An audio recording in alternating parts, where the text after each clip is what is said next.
Hello friends, Indian postal GDS online job notification release అయిందండి. మొత్తం 28,000 plus vacancies అయితే ఉన్నాయి. ఈ జాబ్కి ఏజ్ లిమిట్ వచ్చేసరికి 18 సంవత్సరాల నుంచి 40 సంవత్సరాల వరకు ఎవరైనా పెట్టుకోవచ్చు. ఇందులో 10th class merit list base చేసుకుని మీకు జాబ్స్ అనేది ఇస్తారండి. జనరల్ అండ్ ఓబీసీ వాళ్ళు అయితే కనుక 100 రూపీస్ పే చేయాలి. ఎస్సీ, ఎస్టీ అండ్ ఫీమేల్స్ అయితే కనుక ఫీజు ఎటువంటిది అయితే ఉండదండి. అండ్ వెబ్సైట్ లింక్ అయితే కనుక మీకు డిస్క్రిప్షన్లో ఇస్తాను. అండ్ వెబ్సైట్ వచ్చేసరికి Indian post GTS online .gov.in. దాన్ని మీరు ఓపెన్ చేస్తే పేజ్ ఇలా ఓపెన్ అవుతుంది. అక్కడ క్లిక్ చేస్తే కనుక పేజ్ అనేది ఇలా ఓపెన్ అవుతుందండి. అక్కడ మీరు ఏం చేయాలంటే రిజిస్ట్రేషన్ లాగిన్ అనేది అది క్లిక్ చేయాలండి.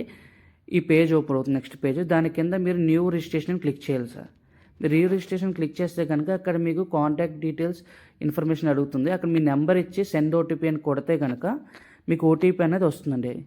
ఆ ఓటీపీ అన్నది ఎంటర్ చేసి మీరు వెరిఫై ఓటీపీ చేయాలండి. వన్స్ వెరిఫై ఓటీపీ అయిపోయిన తర్వాత మీరు ఈమెయిల్ ఐడి ఎంటర్ చేసి సేమ్ అలాగే ఓటీపీ సెండ్ చేసి వెరిఫై అనేది చేసుకోవాలి. చేసుకున్న తర్వాత మీకు మీ డీటెయిల్స్ అనేవి ఇక్కడ ఎంటర్ చేయాలండి.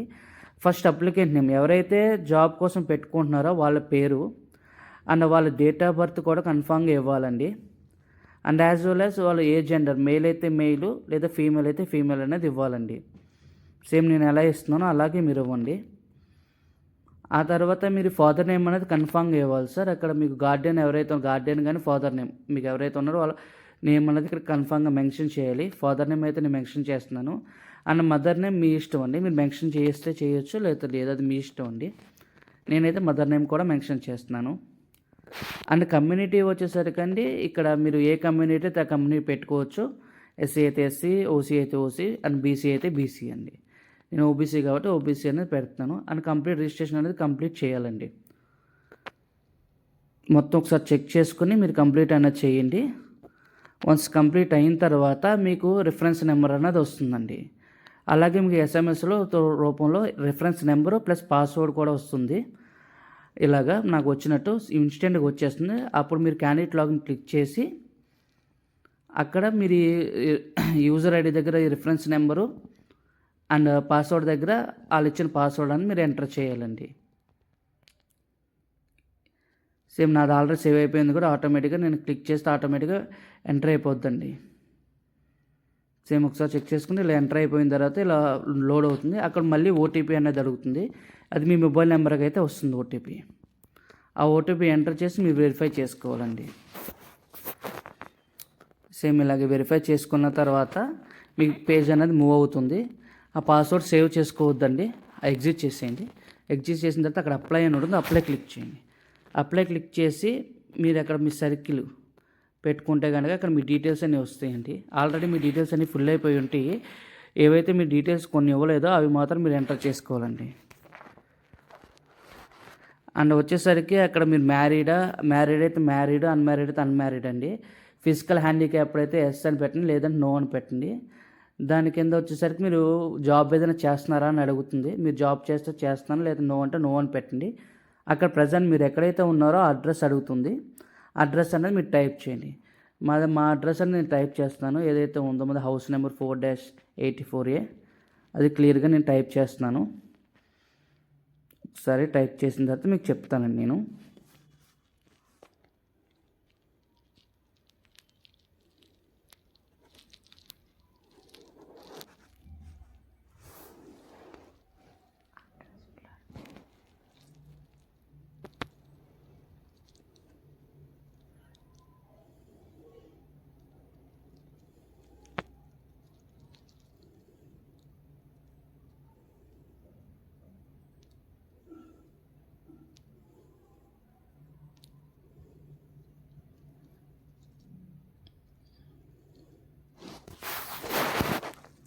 కాబట్టి నేను ఆంధ్రప్రదేశ్ అని పెడుతున్నాను. అక్కడ మీకు పిన్ కోడ్ అని ఉంటుంది కదా, అక్కడ మీ పిన్ కోడ్ అనేది ఎంటర్ చేయాలండి. మీరు పిన్ కోడ్ ఎంటర్ చేసిన తర్వాత అక్కడ మీరు డిస్టిక్ అనేది చూసుకోవాలండి. ఎందుకంటే నేను 521344 అని పెట్టాను. అది కల్లిండి, అక్కడ కృష్ణా డిస్టిక్ అని ఉంది, అది పాతది. ప్రజెంట్ మాది ఏలూరు డిస్టిక్ కింద మారింది కాబట్టి నేను ఏలూరు అనేది సరి చేసుకున్నాండి. సేమ్ అదే అడ్రస్లో ఉంటాయి కనుక మీరు అది సేమ్ అడ్రస్ అని పెట్టవచ్చు. బ్రాంచ్ అడ్రస్ కూడా, పర్మనెంట్ అడ్రస్ కూడా. లేదంటే కనుక మీకు ఏదైనా కొత్త అడ్రస్ ఉంటే అడ్రస్ అనేది మీరు మార్చుకోవచ్చు.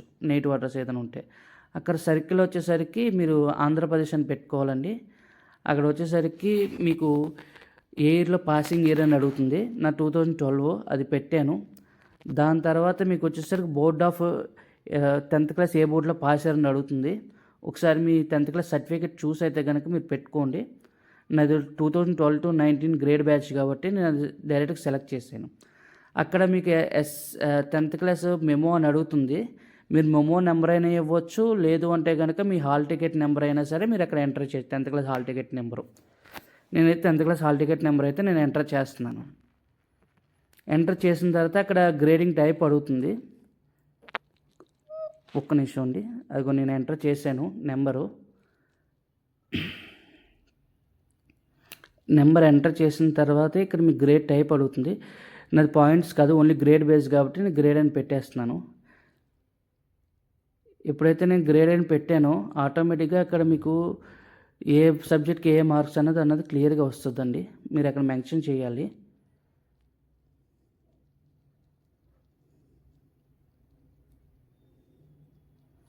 అక్కడ నాకు first language, second language and maths అన్నిటికి సబ్జెక్ట్స్కి A1 A2 అని అడుగుతుంది. మీ 10th క్లాస్ మార్క్ లిస్ట్ చూసి అయితే కనుక మీరు మెన్షన్ చేసేయచ్చు.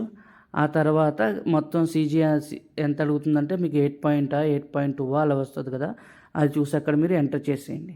ఆ తర్వాత మీరు నెక్స్ట్ కొడితే కనుక మీకు వచ్చేసరికి ఇక్కడ పోస్టల్ రిఫరెన్స్ అడుగుతుంది.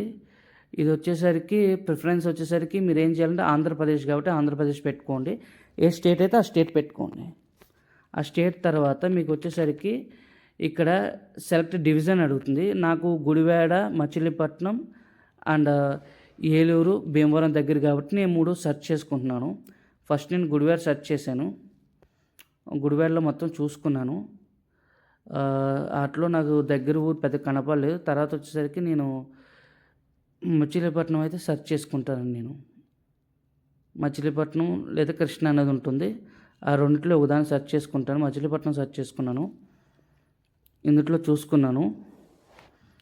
ఏదైతే మీరు డివిజన్ సెలెక్ట్ చేసుకుంటారో దాని కింద సబ్ డివిజన్స్ అనేవి వస్తాయండి. ఆ సబ్ డివిజన్లో మీరు ప్రిఫరెన్స్ అనేది పెట్టుకోవచ్చు. నాకు మచిలీపట్నం కూడా అంతగా అనిపించలేదు. ఇప్పుడు వచ్చేసరికి నేను గుడివాడ పెట్టుకున్నాను. ఇందులో మొత్తం చెక్ చేసుకున్నాను. మొత్తం నేను చూసుకొని మాకు దగ్గరగా ఏవైతే డివిజన్స్ ఉన్నాయో ఆ డివిజన్స్ నేను సెలెక్ట్ చేసుకుంటున్నానండి. ఒక 5 అలా సెలెక్ట్ చేసుకుంటున్నాను. ఇవి ఎందుకంటే అండి మీకు ఏవైతే మీరు ప్రిఫర్ చేసుకుంటారో వాటిలోంచే మీకు జాబ్ అనేది వస్తుందండి. మీకు ఆ ఏరియాలోంచే మ్యాక్సిమం జాబ్ వచ్చే ఛాన్స్ ఉంటుంది. కాబట్టి మీకు దగ్గరగా ఏవైతే ఉంటాయో అవి మాత్రం మీరు ప్రిఫర్ చేసుకోండి. మీరు చెక్ చేసుకోండి. మీకు ఏవి దగ్గర ఉన్నాయో మొత్తం ఒక 4 కానీ 5 కానీ పెట్టుకోవచ్చు. అక్కడ మీ నెంబర్ బట్టి ఉంటుంది. పెట్టుకున్న తర్వాత నేనైతే 4 పెట్టుకున్నాను. అలాగే 5 కూడా పెట్టుకున్నాక చూస్తున్నాను. ఇది కూడా మాకు దగ్గరే కాబట్టి చూసాను. కాకపోతే అక్కడ మీకు అడుగుతుంది, ఇక్కడ క్లియర్గా మెన్షన్ చేస్తారు రెడ్ లైన్లో ఏవైతే మీరు ప్రిఫర్ చేసుకుంటారో దాంట్లోంచే మీకు మ్యాక్సిమం జాబ్ వచ్చే ఛాన్సెస్ ఉంటుందని మీకు అక్కడ మెన్షన్ చేశారు. నేను 4 అయితే పెట్టుకుంటున్నాను. 5th అయితే క్లియర్ చేసేసాను. ఓన్లీ 4 ఇవి మాత్రం నాకు 4 దగ్గర ఈ పెట్టుకుని అయితే నేనైతే ఇక్కడ అప్లై అన్నది చేస్తాను. కిందకు వస్తే కనుక మీకు అక్కడ ఆప్షన్ ఉంటుంది సేవ్ అండ్ నెక్స్ట్ అని. అలా క్లిక్ చేసినైతే పేజ్ అనేది ఇలా ఓపెన్ అవుతుందండి. ఇక్కడ మీరు ఫోటో అండ్ సిగ్నేచర్ అనేది అప్లోడ్ చేయాలి. ఫోటో వచ్చేసి 100 KB లోపు ఉండాలండి. సిగ్నేచర్ కూడా MB 100 KB లోపు ఉండాలి. అప్లోడ్ చేస్తే కనుక మీకు డాక్యుమెంట్ అనేది వెరిఫై అవుతుంది. పేమెంట్ అనేది 100 రూపీస్ పేమెంట్ చేస్తే మీకు ఇలాగా మెయిల్ అనేది వస్తుంది సక్సెస్ఫుల్ అయినట్టు. సక్సెస్ఫుల్ అయిన వస్తే కనుక ఫర్దర్ అప్డేట్ అనేది మీకు